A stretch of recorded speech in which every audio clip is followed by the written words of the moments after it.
Buenos días, somos estudiantes de la Universidad Popular del Cesar, de licenciaturas en Ciencias Naturales y Educación Ambiental, y nos correspondió el tema de líquidos en la asignatura de Física.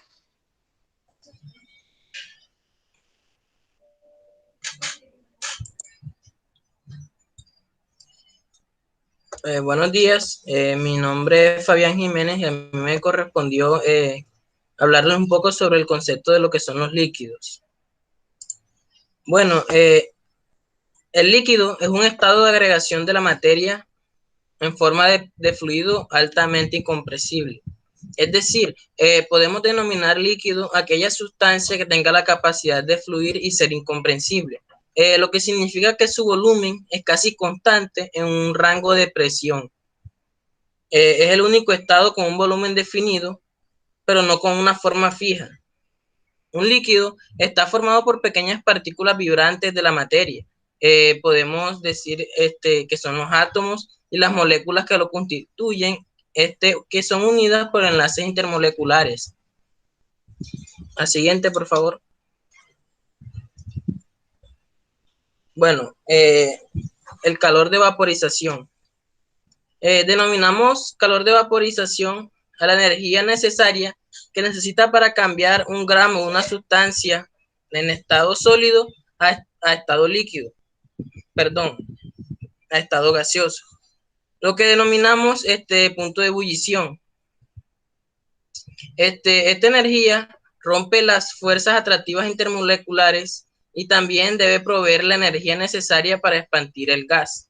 Es decir, para poder de que una sustancia pase de un estado líquido a uno gaseoso, se necesita un aporte energético. Y ese estado energético lo va a aportar la temperatura que se le asigne a un determinado líquido. Siguiente, por favor. La tensión superficial y su importancia en la biología.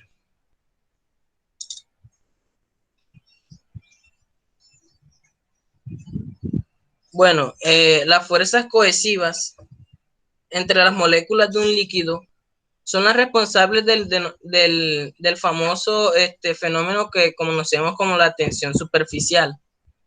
Las moléculas de la superficie no tienen otras moléculas iguales sobre todos sus lados, ni por encima de ellas. Por lo tanto, pues se cohesionan más fuertemente que en el interior del líquido, con aquellas asociadas directamente a su superficie. Esto le permite formar una película sobre la superficie del líquido que hace más difícil mover un objeto a través de esa superficie que cuando está completamente sumergido. Su importancia biológica radica más que todo en la supervivencia. Digo esto porque, como podemos apreciar en esta imagen, seres vivos de minúsculo tamaño, como lo que son insectos, bichos, pueden ser mariquitas, ellos, para escapar de sus depredadores, caminar sobre el agua. Y para poder huir de ellos defecan sobre el agua, que funciona como un agente tensoactivo para que su depredador sea hundido en el agua. Es decir, que su materia fecal se encarga de romper directamente los puentes de hidrógeno para que su depredador pueda hundirse dentro del agua. La siguiente, por favor.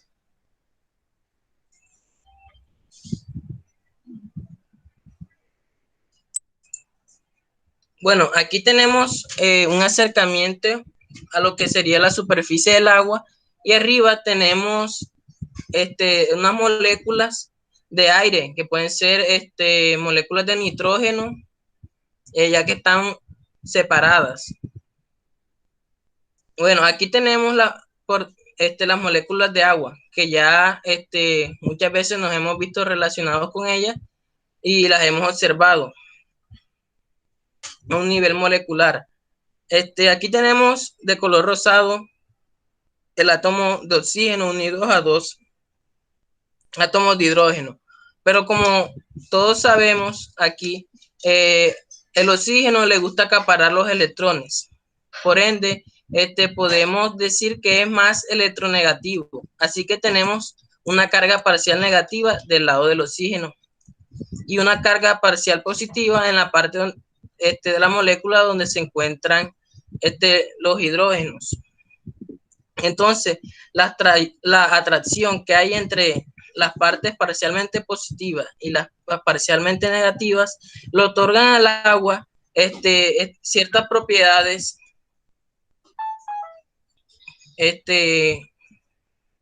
como lo son los puentes de hidrógeno.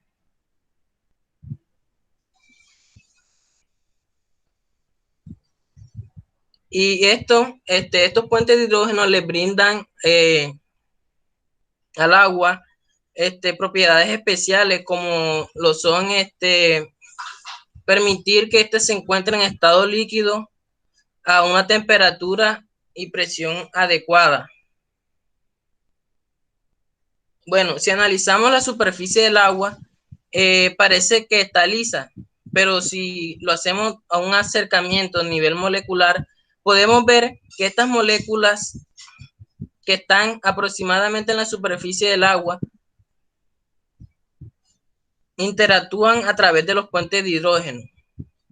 Por ejemplo, las moléculas que se encuentran en el interior forman puentes de hidrógeno con las que se encuentran a su lado, lo que le permiten tener una interacción molecular que es mucho menor a la fuerza molecular que se encuentra en la superficie. La siguiente.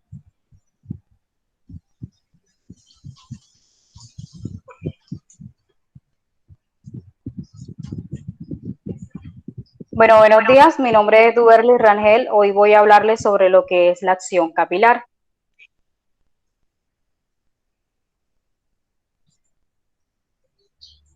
No sé si ustedes han notado que cuando se moja la bota de un pantalón, el líquido con el que se haya mojado asciende por las fibras del pantalón. O cuando colocamos una servilleta en un líquido, el líquido asciende por la servilleta. Esto es gracias a lo que es la capilaridad. La capilaridad, entonces, es la característica que tienen los líquidos que le permite moverse a través de unos tubos muy delgados, como podemos apreciar en la imagen. Entre más delgado sea el tubo, mayor es la capacidad de los líquidos de subir. Entonces, hablemos un poco sobre la definición que nos dice que la capilaridad es una propiedad de los líquidos que depende de su tensión superficial, la cual a su vez depende de la cohesión o fuerza intermolecular del líquido, que le confiere la capacidad de subir o bajar por un tubo capilar. Entonces, para entender cómo funciona la capilaridad, recordemos que la materia, que es todo lo que nos rodea, está compuesto por moléculas y esta a su vez está compuesta por átomos. Entre las moléculas existen fuerzas que las tienen unidas, como es la fuerza llamada cohesión y la fuerza que atrae las moléculas de un líquido a la superficie de un sólido, la llamada fuerza de cohesión.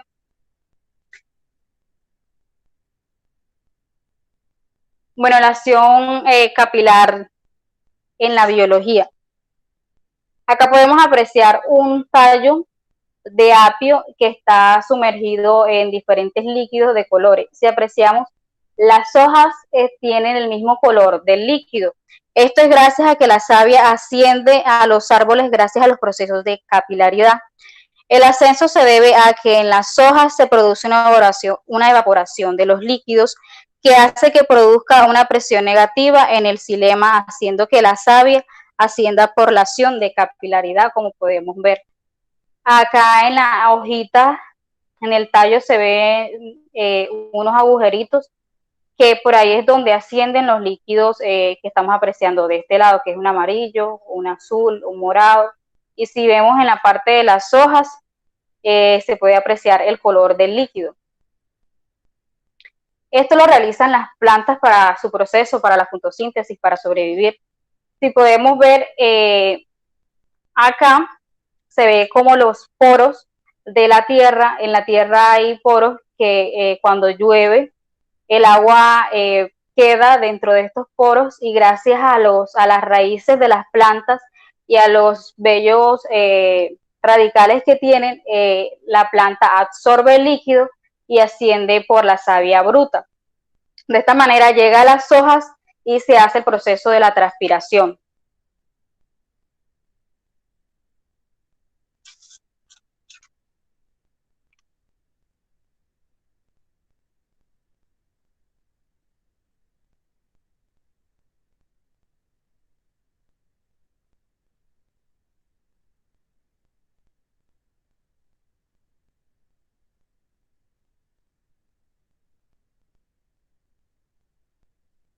Bueno, entonces la capilaridad es cuando sumergimos un tubo a un líquido. Puede pasar dos cosas distintas, dependiendo del líquido y dependiendo del vidrio o del capilar. Una que es cuando asciende por el capilar, como vemos en esta imagen, y la otra es cuando desciende por el capilar, como en este caso, cuando es el mercurio más vidrio, y acá de este lado, cuando asciende es cuando vemos el agua y el vidrio. Cuando sube por el capilar, la tensión superficial está haciendo un esfuerzo para aguantar el peso que está elevando. Toda la tensión está en la dirección X, que va a anular el simétrico que está del otro lado. Toda la dirección de tensión que van hacia la dirección Y va hacia arriba y hace la fuerza de levantar el peso de lo que son los líquidos.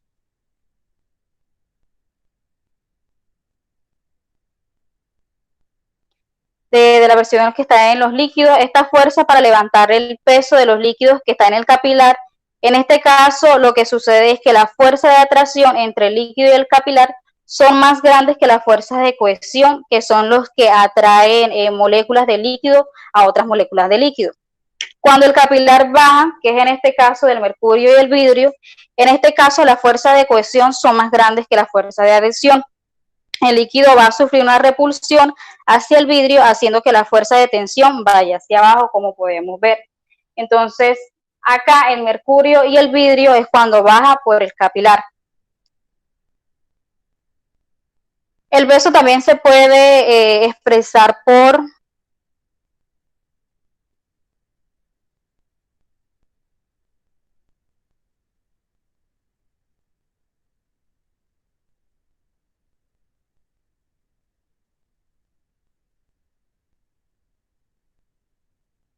lo que habíamos dicho, que la fuerza total de la tensión superficial lo que hacía era soportar el peso, por el cual el peso podemos decir que va a ser la fuerza total de tensión superficial, que va a ser en el anillo del capilar, que se ve acá 2πr, el cual va a ser el perímetro interno del capilar por la tensión superficial, que sería la tensión que tengo en cada punto o la tensión por unidad de longitud, por el cual multiplicado por el perímetro va a dar la fuerza total, afectando por el coseno de alfa, que me va a dar una componente en y que yo quiero para llevar el peso que estoy soportando.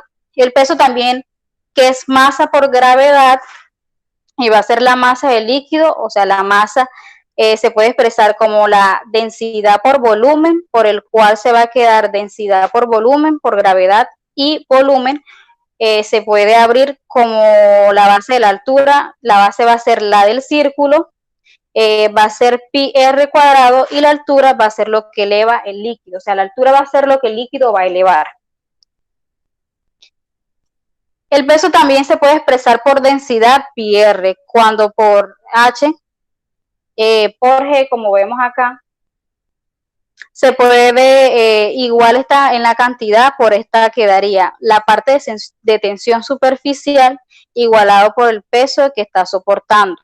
Eso sería dos veces el valor de la tensión superficial por el coseno de alfa, va a ser igual a la densidad por el radio, por la altura que se va a elevar del líquido por la gravedad. Acá hay un ejercicio que nos dice calcula la tensión superficial de un líquido cuya densidad es de 0,75 y asciende por un tubo capilar de 0,5 milímetros de radio hasta 1,8 centímetros. Entonces, en el ejercicio nos habla que la densidad que tengo un líquido que es de 750 kilogramos por metro cúbico con un radio de 0,5 milímetros. También nos da los datos del líquido dentro del capilar que va a elevar a 1,8 centímetros. Tiene más fuerza de adhesión que de cohesión. No nos está hablando del ángulo, podemos decir que el ángulo que tenemos entre la tensión superficial y el capilar va a ser de 0. Dado a esto, el coseno de alfa, que es coseno de 0, va a dar igual a 1. Entonces, para despejar pasamos densidad, como vemos acá, densidad,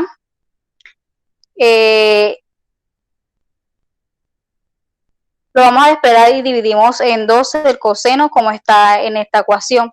Podemos reemplazar los valores y sería 750, que va a ser la densidad, el radio que es 0,5 por 1 a la menos 3, la altura que es 0,18 metros, recuerda que lo estábamos dando en centímetros, entonces lo pasamos a metros, y la gravedad que es de 9,8, todo lo dividimos por 2 por 1, que es lo que habíamos dicho que era del coseno. Reemplazamos en la calculadora y tenemos que el valor de 0,033, que es este que podemos apreciar acá en la parte de abajo. Esto es un ejercicio de capilaridad. Entonces, después pasamos a lo que es la ósmosis. La ósmosis es el fenómeno que se produce cuando dos soluciones con diferentes concentraciones son separados por una membrana semipermeable y el volumen difunde a través de la membrana del líquido de menor concentración al de mayor hasta un equilibrio de concentración.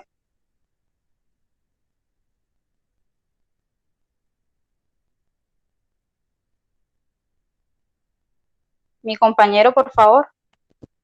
Ok, mi nombre es Jenner Almenárez. Los subtemas de líquidos a continuación que voy a explicar son los correspondientes a difusión y posteriormente presión negativa. Entonces, difusión. Por favor, la siguiente diapositiva.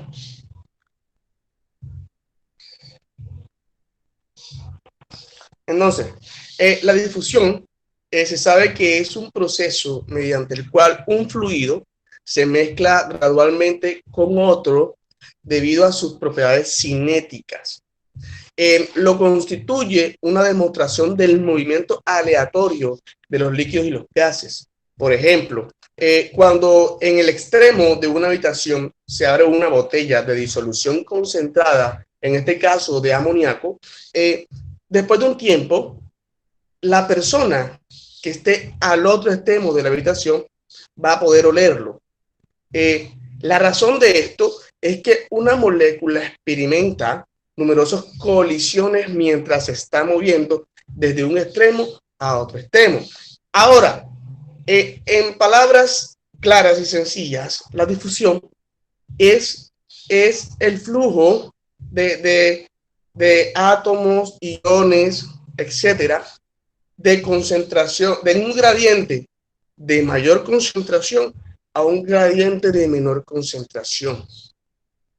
¿Ok? Ahora, en los aspectos importantes de la difusión, podemos encontrar tres, los cuales son los siguientes. Primero, la difusión es un flujo neto causado por el desplazamiento aleatorio. Dos, el flujo difusivo es proporcional, pero de signo opuesto al gradiente de concentración. Y por último, la difusión actúa diluyendo la concentración y reduciendo los gradientes de concentración. En este caso, consideremos una mezcla de dos componentes diferentes en la que no reacciona químicamente entre sí. A través del tiempo, una mezcla no homogénea variará la distribución de su concentración punto a punto en el espacio. La siguiente, por favor.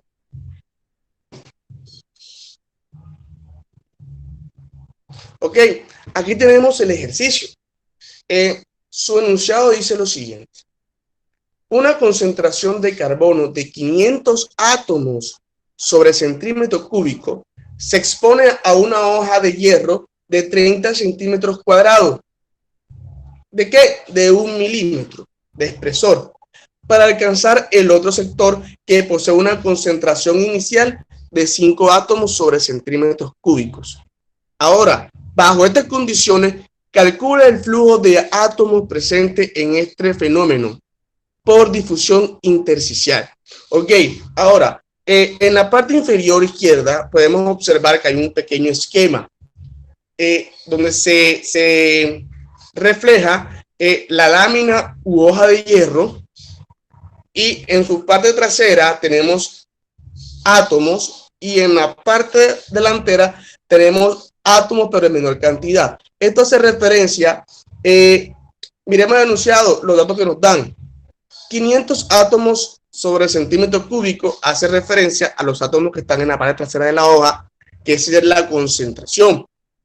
Y en la parte delantera encontramos 5 átomos sobre centímetros cúbicos, que esa es la otra concentración que nos dan en el enunciado del ejercicio. Ahora, la lámina tiene un grosor que ahí lo dice, en la parte de abajo de la lámina, dice 1 milímetro, esa es la distancia que hay.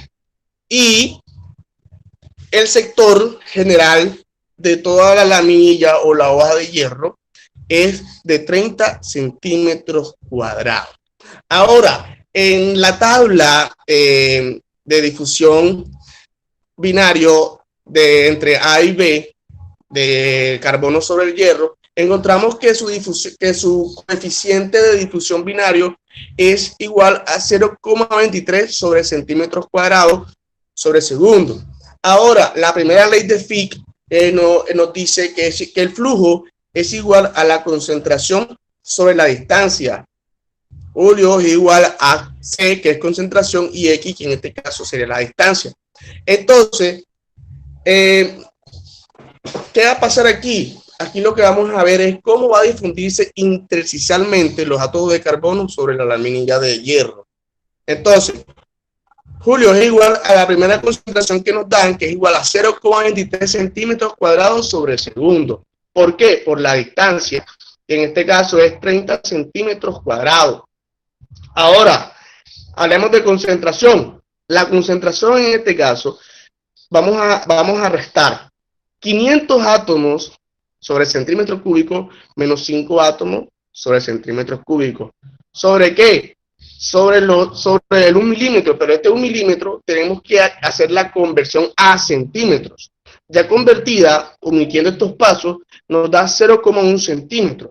Luego de esto, hacemos sus respectivos cálculos. Principalmente cogemos la distancia y lo multiplicamos entre sí. 0,23 centímetros cuadrados sobre segundo por 30 centímetros cuadrados. Esto nos da un total de 6,9 centímetros a la 4. Ojo, porque hay centímetros cuadrados por centímetro cuadrado. Esto nos da un total de centímetros al cuadrado, a la cuarta sobre segundo. Después que hacemos los cálculos, 500 menos 5 da un total de 495 átomos sobre centímetros cúbicos. ¿Sobre qué? Sobre 0,1 centímetro. ¿Qué hacemos aquí? Solamente aquí, donde están los corchos, vamos a hacer los cálculos internos. Entonces, hacemos la ley de la orejita. Entonces, se va a multiplicar centímetro por centímetro y se va a multiplicar los átomos sobre el 1. Entonces, esto da igual a 6,9 centímetros a la 4 sobre segundo. ¿Por cuánto? Por 4.950. ¿Por qué? Porque 495 sobre o entre 0,1 nos da un total de 4.950. ¿Átomos sobre qué? Sobre centímetro a la 4. Entonces, centímetro a la 4 y centímetro a la 4 se cancela. Entonces, después de hacer la multiplicación de 6,9 por 4.950, nos da un total de 34.155 átomos sobre segundo. O sea que este resultado nos hace referencia a que el flujo es de 34.000 155 átomos sobre segundo. Esta es la cantidad de átomos que va a entrar o que va a hacer difusión sobre la hoja de hierro. Ahora sí, seguimos con el siguiente subtema, por favor.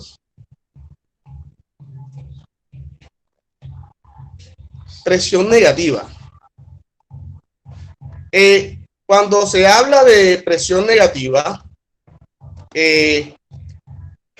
se toma como referencia que la presión atmosférica es cero, o sea que es menor la presión negativa y que la presión atmosférica es mayor.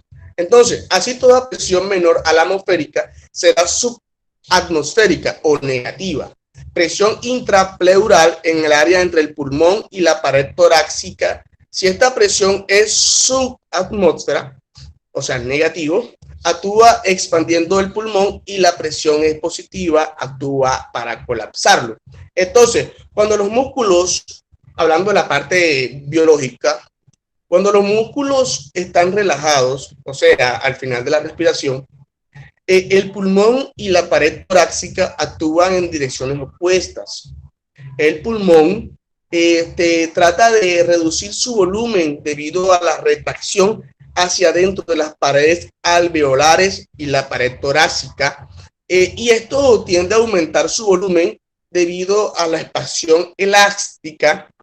O sea, estas expansiones opuestas son las responsables de mantener al alveolo parcialmente abierto. Esto hace referencia a la capacidad residual funcional. Y entonces los músculos de la respiración actúan aumentando el volumen de la cavidad torácica, haciendo que la presión intrapleural se haga menor.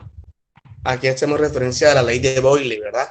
Entonces, el volumen intraalveolar aumenta y entonces la presión intraalveolar disminuye debajo de la atmosférica, o sea, la negativa, y se genera un flujo hacia el pulmón expandiéndolo.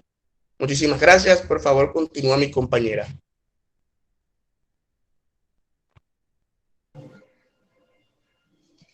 Buenos días, mi nombre es María Isabel Ospino y yo a continuación les voy a hablar sobre el papel que cumple la tensión superficial en los pulmones y posteriormente la permeabilidad en las membranas biológicas.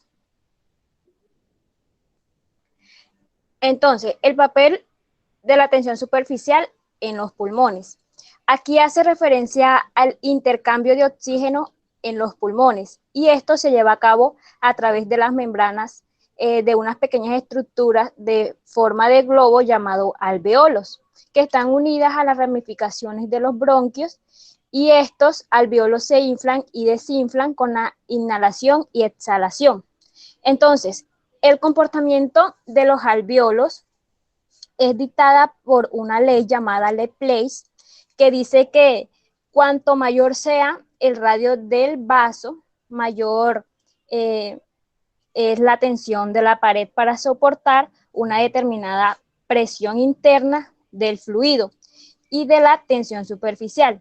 Entonces, aquí lo que se necesita es un cierto esfuerzo para inspirar, debido a que estos pequeños globos deben ser inflados, pero en el retroceso elástico de estos globos ayudan en el proceso de exhalación.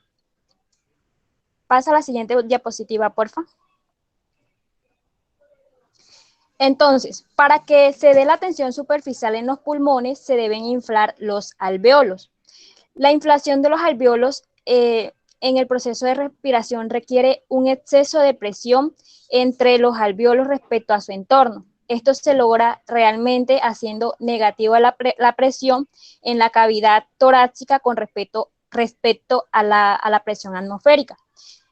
Cuando la cantidad de presión neta requerida para la inflación se dicta por la tensión superficial, es decir, la tensión de la superficie y el radio de los pequeños balones llamados alveolos. Durante la inhalación, Entonces, el radio de los alvéolos aumenta alrededor de 0,5 micrómetros hasta 0,1 micrómetro. Pasa a la siguiente diapositiva, por favor.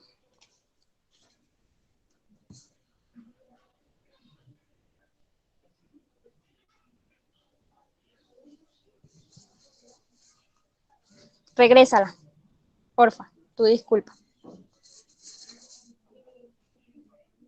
Bueno, aquí tenemos, si pueden observar la imagen, estos son las bolsas llamadas alvéolos. Estas son unas bolsas de aire al final de las vías aéreas más pequeñas de los pulmones, conocidos como bronquiolos. Esos sacos de aire constituyen la gran parte del tejido pulmonar y su función es el intercambio de dióxido de carbono por oxígeno, es decir, el intercambio gaseoso, donde entra oxígeno y sale dióxido de carbono. Dentro de las partes internas de estos alvéolos, ellos están recubiertos por un líquido y todas esas moléculas de líquido ejercen y experimentan fuerzas de atracción hacia las moléculas de las mismas sustancias.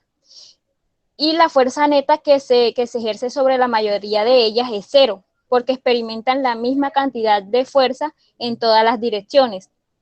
Sin embargo, las moléculas de la superficie del líquido no tienen moléculas que las atraiga hacia arriba.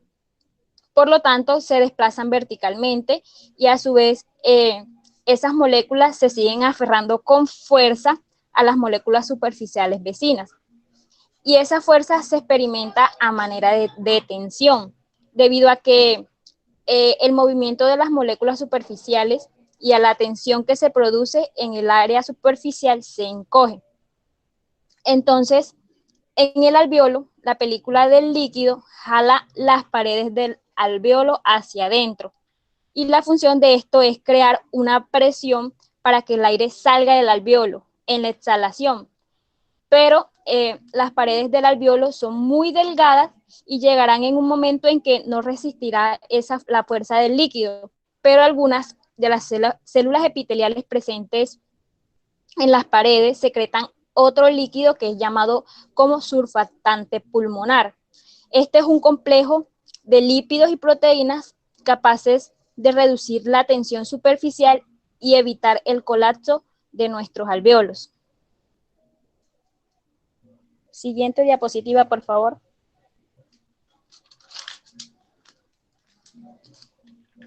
Bueno, a continuación les voy a hablar sobre la permeabilidad en las membranas biológicas.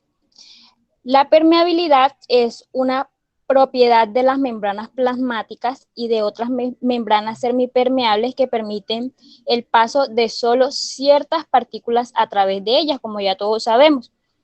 Y de esta forma pueden entrar a la célula aquellas partículas que necesiten la misma y evita que ingresen aquellas que no sean de utilidad para ella.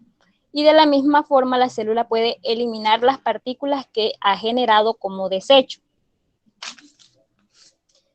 Bueno, entonces las membranas regulan la entrada y la salida de sustancias a través de la membrana.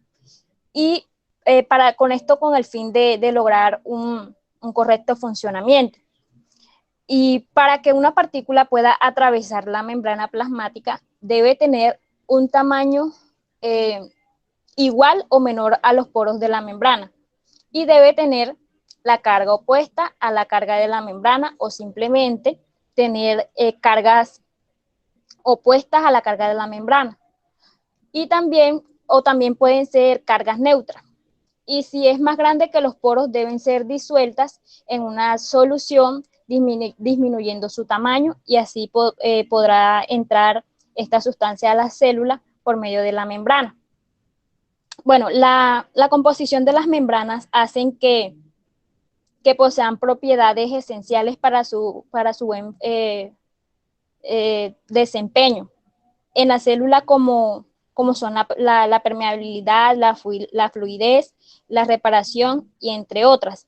La permeabilidad de la membrana permite el proceso o el fenómeno llamado ósmosis, como mi compañero Mi compañera anteriormente lo expuso, en el cual ese movimiento del disolvente a través de una membrana semipermeable entre soluciones con diferentes concentraciones. Este es un fenómeno físico que se genera espontáneamente sin gasto de energía. Y la ósmosis se produce cuando dos soluciones de diferentes concentraciones son separadas por una membrana semipermeable y el solvente difunde a través de la membrana el líquido de menor concentración a mayor concentración hasta equilibrar todas esas concentraciones. Esto es todo por hoy. Espero que haya sido de mucho agrado. Muchas gracias.